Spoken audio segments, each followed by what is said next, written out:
কাছে ইস্তেসকা করে আল্লাহর কাছে প্রার্থনা করো। সালাতুল ইস্তেসকার প্রধান বিষয়বস্তু হচ্ছে নিজের পাপটুকু আল্লাহর কাছে তুলে ধরা, নিজের গুনাহটুকু আল্লাহর কাছে তুলে ধরা, তুলে ধরে আল্লাহকে বলা যে আল্লাহ, আমি আমার এই পাপের জীবন থেকে ফিরে আসলাম, একে আমি ছেড়ে দিলাম, একে আমি পরিত্যাগ করলাম, একে আমি বর্জন করলাম।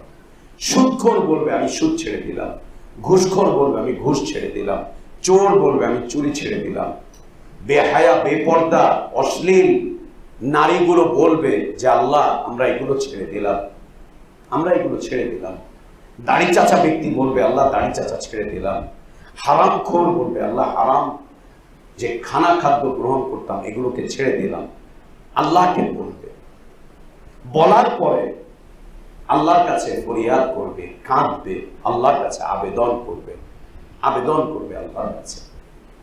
এই আবেদনের মাধ্যম দিয়ে আল্লাহ তাবারক ওয়া তাআলা তার এই আযাবকে উঠিয়ে নেবেন।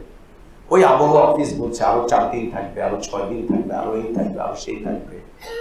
ওরা একটা আন্দাজ করে বলছে, একটা আন্দাজ করে বলছে। আল্লাহ